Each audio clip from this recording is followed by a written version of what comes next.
इस बहुत ही ज़्यादा इंपॉर्टेंट वीडियो में हम बात करने वाले हैं रिमोट मेथड इन्वोकेशन यानी कि आरएमआई के ऊपर। सबसे पहले इसके डेफिनेशन के ऊपर जंप करते हैं। इसका डेफिनेशन ये कहता है कि ये सेट ऑफ प्रोटोकॉल्स हैं जो सन्स जावासॉफ्ट डिवीजन डेवलप करता है। और क्यों डेवलप करता है? ताकि ये जावा ऑब्जेक्ट्स को दूसरे जावा ऑब्जेक्ट्स के साथ रिमोटली कम्युनिकेट करने के लिए एनेबल करे।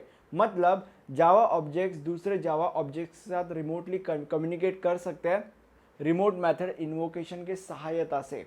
ठीक है, अब इसके कैरेक्टरिस्टिक्स के ऊपर जंप करते हैं। वैसे तो जितने भी कैरेक्टरिस्टिक्स एक स्टूडेंट से एक्सपेक्टेड होते हैं एग्जाम में, सारे के सारे कैरेक्टरिस्टिक्स आपको नोट्स में मिल जाएंगे। बट ये सारे के सारे कैरेक्टरिस्टिक्स जहाँ पे जो यहाँ पे लिखा है वो मेन कैरेक्टरिस्टिक्स है। ठीक है, अब सबसे पहला कैरेक्टरिस्टिक आरएमआई यानी कि remote method invocation is a simple protocol as compare to CORBA and DCOM। ठीक है, मतलब इससे कंपेयर अगर किया गया तो ये ज़्यादा सिंपल प्रोटोकॉल है। Second is works only with Java objects, ये बस जावा ऑब्जेक्ट्स के साथ वर्क करता है as compare to CORBA and DCOM। ये जो है ये इसीलिए डिज़ाइन किए जाते हैं ताकि वो ऐसे ऑब्जेक्ट्स को सपोर्ट कर सके जो दूसरे लैंग्वेज के है। अगला और वेरी इंपॉर्टेंट कैरेक्टरिस्टिक है कि ये RPC के ऊपर बेस्ड है। RPC रिमोट प्रोसीजर कॉल, बहुत ही ज़्यादा इंपॉर्टेंट कॉन्सेप्ट है। इसके ऊपर भी हमने वीडियो बनाया, प्लेलिस्ट में वो आपको मिल जाएगा और प्लेलिस्ट का लिंक आपको डिस्क्रिप्शन में मिल जाएगा। एंड ये डेवलप्ड 1980s में किया गया है। ठीक है, अब इसके 3 मेजर गोल है: seamless object remote invocation, callbacks from server to client and distributed garbage collection. और एग्जाम में ये नोट लिखना बहुत ज़्यादा ज़रूरी है। In RMI all objects must be return in Java, हर एक ऑब्जेक्ट जावा में ही लिखा होना चाहिए। जैसे कि हमने डेफिनेशन में भी देखा था कि यहाँ पे हर एक ऑब्जेक्ट जावा में ही लिखा गया है। अब हम रिमोट मेथड इन्वोकेशन के आर्किटेक्चर के ऊपर जंप करते हैं। ये डायग्राम थोड़ा सा रफ है, मुझे पता है, इसीलिए मैं इसका original diagram from notes 2 second के लिए यहाँ पे डिस्प्ले कर रहा हूँ। आप आपके बुक में ड्रॉ कर लीजिए।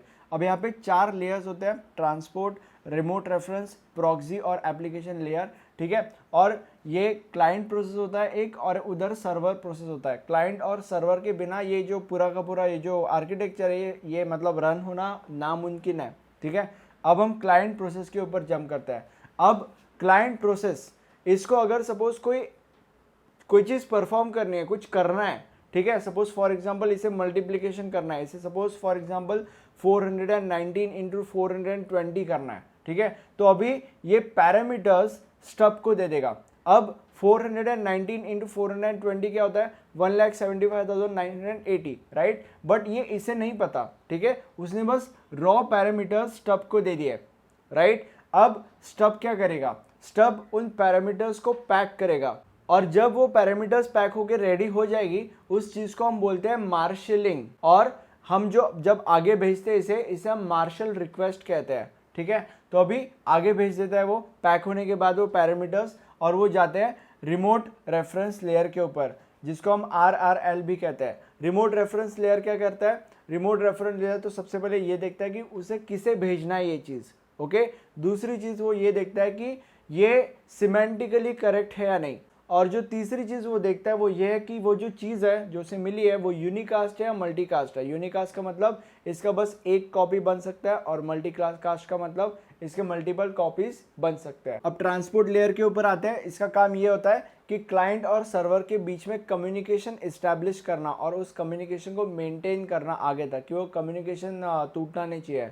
ये काम होता है ट्रांसपोर्ट लेयर का। और एक चीज़ आपको समझनी चाहिए कि ये जो जितने भी लेयर्स है, आई मीन जितने भी ये सारी चीज़ें, स्टब हो गया, क्लाइंट प्रोसेस वगैरह हो गया, इसको हम डिटेल में इस वीडियो में आगे इसके बाद समझने वाले हैं। ठीक है, तो अभी बस आप समझ के ले लो, आगे आप डिटेल में समझने वाले हो इस चीज़ को। और फिर लोअर लेयर कम्युनिकेशन कॉल्स आता है। ये इधर से इधर सेंड करेगा एंड इधर से ये ऊपर सेंड करेगा। ट्रांसपोर्ट लेयर चेक करेगा सारी की सारी चीज़ें एंड ऊपर सेंड करेगा रिमोट रेफरेंस लेयर। एंड ये जो स्टब है, ये जो पैक्ड वो चीज़ है जो मैंने बोली थी, उसको अनपैक करेगा। ओके, और अनपैक करने के बाद ये सर्वर प्रोसेस को देगा। सर्वर प्रोसेस इसका जो सोल्यूशन है वो फाइंड आउट करेगा। जैसे कि मैंने आपको बोला कि 490 इंटू 420 1,75,980 होता है, तो वो आंसर बनाएगा, देन उसको वापस दे देगा स्टब को। और अभी क्या होता है, जब आंसर स्टब के पास पहुंचता है वो वापस मार्शलिंग करता है, उस चीज़ को वापस पैक करता है, जिसको मार्शलिंग कहता है। एंड जब उस मार्शलिंग को आगे भेजा जाता है उसको मार्शल रिप्लाई कहते हैं। जब ये इसको सेंड करता है उसको मार्शल रिक्वेस्ट कहते हैं, और इसको जब ये इसको वापस भेजता है उसको मार्शल रिप्लाई कहते हैं। देन वो रिमोट रेफरेंस लेयर के ऊपर आता है जो वही चीज़ें करता है जो ये करता है, ठीक है। मतलब बेसिकली रिमोट रेफरेंस लेयर जितनी भी सारी चीज़ें करता है वो मतलब ये भी वही करता है। Then transport layer, from transport layer to this to this, and अभी ऐसे ऐसे वापस आएगा एंड स्टब उसको वापस अनपैक करेगा, ठीक है। जैसे कि मैंने यहाँ पे बोला था कि वो पैक करेगा, तो पैक की हुई चीज़ वो अनपैक करेगा एंड क्लाइंट प्रोसेस को वापस मिल जाएगी। अब आगे बढ़ते हैं हम लोग। एक चीज़ आपको जाननी चाहिए कि ये जो ट्रांसपोर्ट लेयर है इसमें ये 2 बॉक्स कवर होता है, ठीक है। ये मैंने थोड़ा सा ऊपर नीचे किया, सॉरी फॉर दैट। तो ट्रांसपोर्ट लेयर में ये 2 बॉक्स कवर होता है, मतलब इन 2 बॉक्स के सामने इधर ट्रांसपोर्ट लेयर लिखना चाहिए आपको। देन रिमोट रेफरेंस लेयर में ये बॉक्स कवर होता है, मतलब ये चीज़ आपको इधर लिखनी चाहिए, और प्रॉक्सी लेयर में ये स्टब कवर होता है, ओके। ये प्रॉक्सी लेयर आपको इधर लिखना चाहिए, और एप्लीकेशन लेयर में क्लाइंट प्रोसेस और सर्वर प्रोसेस कंप्लीट होता है, आई मीन कवर होता है। तो अभी एक एक करके हम इन लेयर्स का अभ्यास करेंगे। सबसे पहले application layer, responsible for running client and server application. ये इसकी जिम्मेदारी ये है कि क्लाइंट और सर्वर एप्लीकेशन हमेशा चालू होना चाहिए, ठीक है, हमेशा एक्टिव होना चाहिए, ये उसकी रिस्पॉन्सिबिलिटी है। Then second is client application invokes method defined by server application. जो भी मैथड सर्वर एप्लीकेशन में डिफाइंड है उन मैथड्स को इन्वोक करना, उन मैथड्स को बुलाना। Next is proxy layer, responsible for creating client stub at client side by packing request send by the client process.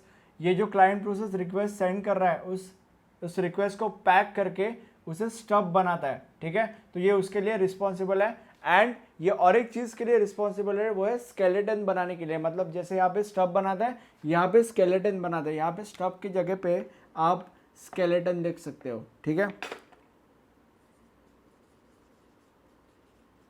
Skeleton, ठीक है। तो ये स्टब के लिए भी रिस्पॉन्सिबल होता है, स्केलेटन बनाने के लिए भी रिस्पॉन्सिबल होता है। और जब स्टब और स्केलेटन बनाना हो जाता है तब वो जो मैसेज है वो RRL को पास हो जाता है, मतलब रिमोट रेफरेंस लेयर को पास हो जाता है।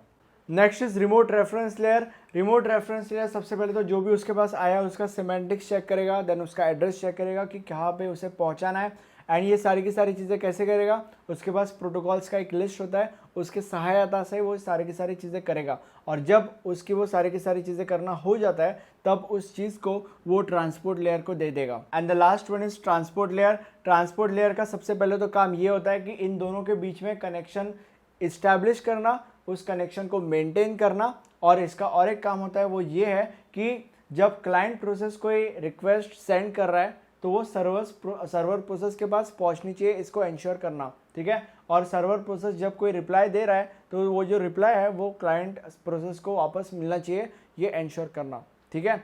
आई होप आपको वीडियो अच्छा लगा होगा। अगर आप चाहते हो कि दूसरे किसी टॉपिक के ऊपर हम प्रकाश डालें तो हमें कमेंट सेक्शन में बता देना, हम उस टॉपिक के ऊपर बेशक प्रकाश डालने का प्रयत्न करेंगे। Thank you for watching this video, have a nice day, bye bye.